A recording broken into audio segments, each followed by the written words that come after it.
ಆತ್ಮೀಯ ಸ್ಪರ್ಧಾರ್ಥಿಗಳೇ ಹಾಗೂ ವಿದ್ಯಾರ್ಥಿಗಳೇ, ಮತ್ತೆ ಎಂದಿನಂತೆ ತರಗತಿಯನ್ನು ಪ್ರಾರಂಭ ಮಾಡ್ತಾ ಇದ್ದೇನೆ. ತಮ್ಮೆಲ್ಲರಿಗೂ ಯುಗಾದಿ ಹಬ್ಬದ ಹಾರ್ದಿಕ ಶುಭಾಶಯಗಳನ್ನು ಹೇಳ್ತಾ ಒಂದು ಪ್ರಸಿದ್ಧ ಸಾಲನ್ನ ಹೇಳಬೇಕು ಅಂತೇಳಿ ಅಂದ್ಕೊಂಡಿದ್ದೇನೆ. ಆ ಪ್ರಸಿದ್ಧ ಸಾಲು ಯಾವುದು ಅಂತ ಕೇಳಿದ್ರೆ ಅದೊಂದು ತ್ರಿಪದಿ, ಬಹಳ ಚೆನ್ನಾಗಿರ್ತಕ್ಕಂಥ ತ್ರಿಪದಿ. ಅದನ್ನ ಪದೇ ಪದೇ ಅವಾಗ ಅಲ್ಲೆಲ್ಲಿ ಕೇಳ್ತಾ ಇರ್ತಾರೆ. ಸೊ ಹಾಗಾಗಿ ಅದನ್ನ ಹೇಳಿ ನಾನು ಪಾಠಕ್ಕೆ ಬರ್ತಾ ಇದ್ದೀನಿ.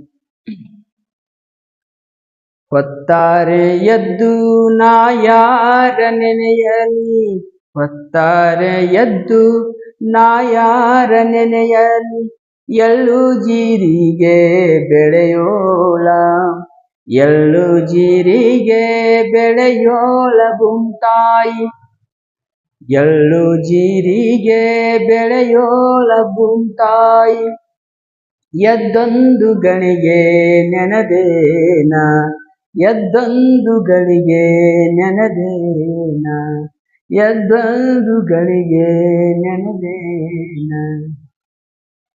ಹೀಗೆ ಭೂಮಿಯನ್ನ ಪ್ರೀತಿಸುವ ರೈತ ಹೆಣ್ಣು ಮಗಳು, ರೈತ ಗಂಡು ಮಗ, ಇವನ್ನ ನೆನಪು ಮಾಡ್ತಾರೆ.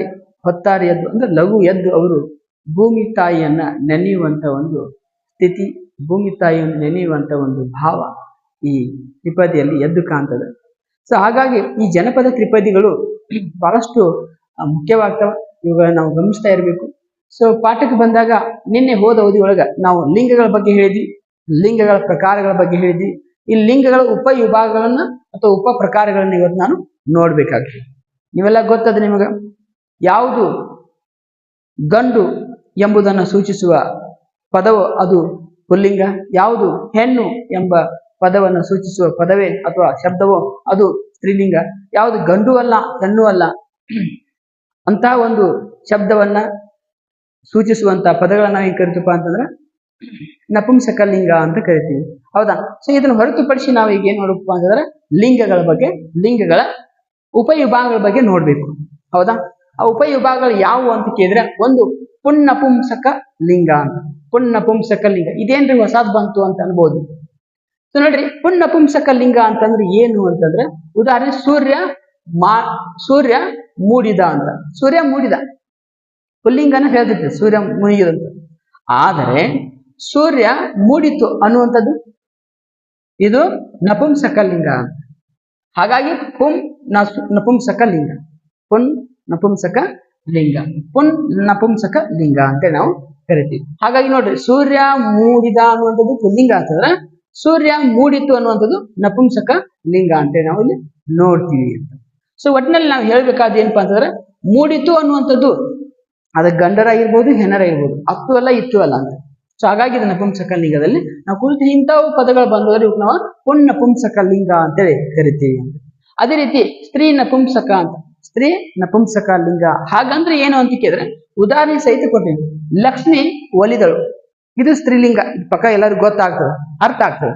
ಲಕ್ಷ್ಮಿ ಒಲಿದಳು, ಹಾಗಾದ್ರೆ ಇದು ಸ್ತ್ರೀ ಲಿಂಗ ಆಯ್ತು. ಓಕೆ. ಆದ್ರೆ ಲಕ್ಷ್ಮಿ ಒಲಿಯಿತು ಅಂತಂದ್ರೆ ಇದು ಗಂಡು ಹೆಣ್ಣು ಯಾವುದೂ ಅಲ್ಲ ಅಂತ. ಹಾಗಾಗಿದ ನಪುಂಸಕ ಲಿಂಗ. ಇಂತಹ ಪದಗಳನ್ನ ನಾವೀಗ ಸ್ತ್ರೀ ನಪುಂಸಕ ಲಿಂಗ ಅಂತ ಕರಿತೀವಿ. ಗಂಡು ಅಲ್ಲ ಹೆಣ್ಣು ಅಲ್ಲ ಇರಬೇಕು. ಮತ್ ಅವು ಏನಪ್ಪಾ ಅಂತಂದ್ರೆ ಒಂದು ರೀತಿ ಒಬ್ಬ ವ್ಯಕ್ತಿ ಮಹಿಳೆಯ ಪದವನ್ನ ಬಳಸಿಕೊಂಡು ಅವು ಕ್ರಿಯಾ ಚಟುವಟಿಕೆನ ಮಾಡ್ತಿರ್ಬೇಕು. ಅಂತವುಗಳಿಗೆ ನಾವು ಕರಿತೀವಿ ಅಂದ್ರೆ ಸ್ತ್ರೀ ನಪುಂಸಕ ಲಿಂಗ ಅಂತ ಕರಿತೀವಿ. ಇನ್ನು ಆದರೆ ಸದಾ ಅಥವಾ ನಿತ್ಯ ನಪುಂಸಕ. ಸದಾ ಅಂದ್ರೆ ಯಾವಾಗ್ಲೂ, ನಿತ್ಯ ಅಂತಂದ್ರೆ ಯಾವಾಗ್ಲೂ ಅಂತ. ಅಂತವು ಯಾವ ನಪುಂಸಕ ಲಿಂಗ ಅಂತ ನೋಡಿದಾಗ, ಮಗು ಮಲಗಿತು. ಕನ್ನಡದಲ್ಲಿ ಸಾಮಾನ್ಯವಾಗಿ ಮಗು ಅನ್ನುವಂಥ ಪದವನ್ನ ಗಂಡು ಅಲ್ಲ ಹೆಣ್ಣು ಅಲ್ಲ ಅಂತ ಗುರುತಿಸ್ತಾರೆ. ಅದಕ್ಕೆ ಈ ರೀತಿ ಗಂಡ ಭಾವ ಮತ್ತು ಹೆಣ್ಣು ಭಾವ ಅಂತೇಳಿ ಯಾವುದೇ ರೀತಿ ಇರುವುದಿಲ್ಲ. ಹಾಗಾಗಿ ಮಗು ಅನ್ನುವಂಥದ್ದನ್ನ ನಾವು ನಪುಂಸಕ ಲಿಂಗದಲ್ಲಿ ಸೂಚಿಸ್ತೀವಿ. ಅದು ಸದಾ ನಪುಂಸಕ ಲಿಂಗ ಅಂತ. ಸೊ ಹಾಗಾಗಿ ಮಗು ಮಲಗಿತ್ತು, ಜನ ಸೇರಿತು. ಜನ ಏನು ಹೆಣ್ಣು ಗಂಡು ಗೊತ್ತಿಲ್ಲ, ಮತ್ತು ಮಗು ಮಲಗಿತ್ತು, ಅದು ಗಂಡು ಹೆಣ್ಣು ಗೊತ್ತಿಲ್ಲ. ಹಾಗಾಗಿ ಇಂಥ ಪದಗಳು ಏನು ಬಂದ್ರೆ ಇದಕ್ಕೆ ಸದಾ ಅಥವಾ ನಿತ್ಯ ನಪುಂಸಕ ಲಿಂಗ ಅಂತೇಳಿ ನಾವು ಕರಿತೀವಿ. ಇಂಥವುಗಳನ್ನ ನಾವು ಗುರುತಿಸ್ಬೇಕು. ಇನ್ ಪುಂ ಸ್ತ್ರೀಲಿಂಗ ಅಂತ ಇದೆಂತಾದ್ರಿ ಬೇರೆ ಬಂತಲ್ಲ, ಪುಂ ಸ್ತ್ರೀಲಿಂಗ ಅಂತ ನೋಡ್ರಿ. ಇಲ್ಲಿ ಇದು ಪುರುಷರಿಗೂ ಬರ್ತೈತಿ ಸ್ತ್ರೀಯರಿಗೂ ಬರ್ತೈತಿ ಈ ಪದ. ಹಾಗಾಗಿ ಇದಕ್ಕೆ ಪುಂ ಸ್ತ್ರೀಲಿಂಗ ಅಂತ ಕರೆದು. ಪುರುಷರಿಗೂ ಬರ್ತೈತಿ ಮತ್ತೆ ಸ್ತ್ರೀಯರಿಗೂ ಬರ್ತೈತಿ ಈ ಲಿಂಗ. ಯಾವ್ದ್ರಿ ಅಂತ ಇವರು ಸ್ತ್ರೀಯರು. ಇವರು ಅನ್ನುವಂಥದ್ದು ಹೆಣ್ಣು ಗಂಡು ಯಾವುದೂ ಅಲ್ಲ. ಹಾಗಾಗಿ ಇದು ಪುರುಷರಿಗೂ ಬಳಸ್ತಾರ ಸ್ತ್ರೀಯರಿಗೂ ಬಳಸ್ತಾರ. ಹಾಗಾಗಿ ಇದಕ್ಕ ಪುಂ ಸ್ತ್ರೀಲಿಂಗ ಅಂತ ಕರೆದು. ಇವರು ಅವರು ಇವರು ಪುರುಷರು ಸರಿ, ಇವರು ಪುರುಷರು ಇವರು ಮಹಿಳೆಯರು. ಹಾಗಾದ್ರೆ ಇದಕ್ಕೇನ್ ಕರಿತಪ್ಪ ಪುಂ ಸ್ತ್ರೀಲಿಂಗ ಅಂತ ಕರಿತೀವಿ. ಅಂದ್ರೆ ಇದು ಪುರುಷರಿಗೂ ಬರ್ತೈತಿ ಮತ್ತು ಮಹಿಳೆಯರಿಗೆ ಬರ್ತಕ್ಕಂಥ ಪದ ಅನ್ನೋ ಉದ್ದೇಶಕ ಇದು ಪುಂ ಸ್ತ್ರೀಲಿಂಗ ಅಂತ ಕರೆದು. ತದನಂತರ ಇವರು ಸ್ತ್ರೀ ಪುರುಷ ಎರಡಕ್ಕೂ ಬಳಕೆ. ಹಾಗಾಗಿ ನೋಡ್ರಿ ಸ್ತ್ರೀ ಅನ್ನುವಂತ ಮತ್ತು ಪುರುಷ ಅನ್ನುವಂತ ಎರಡೂ ಪದಗಳಲ್ಲಿ ನಾವು ಬಳಸ್ತೀವಿ. ಎರಡಕ್ಕೂ ಇವರು ಅನ್ನುವಂಥ ಪದ ಬಳಸ್ತೀವಿ. ಹಾಗಾಗಿ ಇದಕ್ಕೆ ಏನ್ ಕರಿತೀವಿ ಸ್ತ್ರೀ ಪುಂ ಸ್ತ್ರೀಲಿಂಗ ಅಂತ ಕರಿತೀವಿ. ಪುಂ ಸ್ತ್ರೀಲಿಂಗ. ತದನಂತರ ವಿಶೇಷಾಧೀನ ವಾಚ್ಯಲಿಂಗ. ವಿಶೇಷಾಧೀನ ವಾಚ್ಯಲಿಂಗ ನೋಡ್ರಿ ಇದು ಎಂತದ್ದು ಅಂತ ಕೇಳಿದ್ರೆ ಅವನು ಅಭಿಮಾನಿ. ಅವನು ಅಭಿಮಾನಿ. ಈ ಪುನೀತ್ ರಾಜ್ಕುಮಾರ್ ಅಭಿಮಾನಿಪ್ಪ ಯಾರೋ ಒಬ್ಬ ಹುಡುಗ. ನಾವು ಪುನೀತ್ ರಾಜ್ಕುಮಾರ್ ಅಭಿಮಾನಿ ಅನ್ಕೋಬಹುದು, ನಾವು ಅನ್ಕೊಂತೀವಿ. ಹಂಗ ಅವನು ಅಭಿಮಾನಿ. ಯಾರ ಅಭಿಮಾನಿ? ಯಾರೋ ಒಬ್ಬರು ಅಭಿಮಾನಿ. ಅದು ಹೆಣ್ಣು ಗಂಡು ಗೊತ್ತಿಲ್ಲ. ಅವನು ಅನ್ನುವಂಥ ಪದ ಇರೋದ್ರಿಂದ ಇಲ್ಲಿ ನಮ್ಗೆ ಗೊತ್ತಾಗ್ತದೆ ಅಷ್ಟೇ. ಅವರು ಅಭಿಮಾನಿ ಅಂತಂದ್ರೆ ಮುಗಿದ ಕತಿ. ಹೆಣ್ಣು ಗಂಡು ಒಂದು ಗೊತ್ತಾಗ. ಅವಳು ಅಭಿಮಾನಿ. ಅವಳೇನಪ್ಪ ಅಂದ್ರೆ ಅಭಿಮಾನಿ. ಹೆಣ್ಣು ಇನ್ನು ನಮ್ಗೆ ಗೊತ್ತಾಗ್ತದೆ ಅವಳನ್ನು ಪದ ಗೊತ್ತಾಗ್ತದೆ. ಅಭಿಮಾನಿ ಅನ್ನುವಂಥ ಪದಗಳು ಏನಪ್ಪ ಅಂದ್ರೆ ಇವು ವಿಶೇಷಾಧೀನ ವಾಚ್ಯಲಿಂಗಗಳಿವೆಲ್ಲ. ಹೌದಾ? ಹಾಗಾಗಿ ಪದ ವಿಶೇಷಣ ಬಳಕೆಯಾಗಿದೆ. ಈ ಪದಗಳ ವಿಶೇಷಣ ಬಳಕೆಯಾಗಿದೆ. ಹಾಗಾಗಿ ಅಭಿಮಾನಿ ಅನ್ನುವಂಥದ್ದು ಮುಖ್ಯವಾಗ್ತದ ಇಲ್ಲಿ ವಿಶೇಷಾಧೀನ ವಾಚ್ಯಲಿಂಗದಲ್ಲಿ. ಇನ್ನು ಅವ್ಯಯ ಲಿಂಗ. ಅವ್ಯಯಗಳನ್ನ ಬಳಸ್ಕೊಂತೀರಿ ನೀವೆಲ್ಲ ಕೇಳಿದ್ರಿ. ಇಲ್ಲಿ ಗಮನಿಸ್ಬೇಕು. ಮೆಲ್ಲನೆ ಬಂದನು. ಮೆಲ್ಲನೆ ಅನ್ನುವಂಥದ್ದು ಏನಪ್ಪಾ? ಇದು ಗಂಡಿನಲ್ಲಿಯೂ ಮೆಲ್ಲನ, ಹೆಣ್ಣಿನಲ್ಲಿಯೂ ಮೆಲ್ಲನ. ಗಂಡು ಪುರುಷ ವಾಚ್ಯಲಿಂಗದಲ್ಲಿ ಏನಂತಂದ್ರೆ ಪುರುಷವನ್ನು ಬಳಸಿದಾಗ ಮೆಲ್ಲನೆ ಬಂದನು ಅಂತೀವಿ. ಮಹಿಳೆಯರಿಗೂ ಮೆಲ್ಲನೆ ಬಂದಳು ಅಂತ ಕರಿತೀವಿ. ಮೆಲ್ಲನೆ ಸವಿ ಮಾತೊಂದ ನುಡಿವೆಯ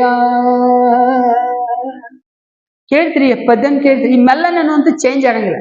ಹಂಗಾಗಿ ಇದು ಅವ್ಯಯ ಲಿಂಗ ಅಂತ. ಸೊ ನೋಡ್ರಿ, ಮೆಲ್ಲನೆ ಬಂದನು ಪುರುಷ ವಾಚ್ಯಲಿಂಗದಲ್ಲಿ ಬರ್ತದೆ, ಪುರುಷ ಅವ್ಯಯದಲ್ಲಿ. ಅದೇ ರೀತಿ ಮೆಲ್ಲನೆ ಬಂದಳು ಅನ್ನುವಂಥದ್ದು ಸ್ತ್ರೀ ಲಿಂಗದಲ್ಲಿ ಅಥವಾ ಸ್ತ್ರೀ ಅನ್ನುವಂಥ ಮಹಿಳೆ ಹೆಸರನ್ನು ಬಳಸುವಾಗ ಇಲ್ಲಿ ಬಳಸ್ತಿರ್ತೀವಿ. ಈ ರೀತಿ ಇಷ್ಟನ್ನು ನಾವು ಏನಪ್ಪಾ ಅಂದ್ರೆ ಲಿಂಗಗಳಲ್ಲಿ ಬಳಸುವಾಗ ಬಹಳ ತೀಕ್ಷ್ಣವಾಗಿ ನಾವು ಬಳಸುವಂತ ಒಂದು ಪರಂಪರೆಯನ್ನ ಕನ್ನಡದಲ್ಲಿ ಇಟ್ಟುಕೊಂಡಿದ್ದೀವಿ ಅಂತ. ಸೊ ಹಾಗಾಗಿ ಈ ರೀತಿ ನಾವು ಓದೋದ್ರೊಳಗೆ ನೋಡಿದ್ದೀವಿ. ಯಾವುದು ಗಂಡು ಅನ್ನುವಂಥ ಪದವನ್ನು ಸೂಚಿಸಿದ್ರೆ ಅದು ಪುರುಷ ಲಿಂಗ ಅಥವಾ ಪುಲ್ಲಿಂಗ.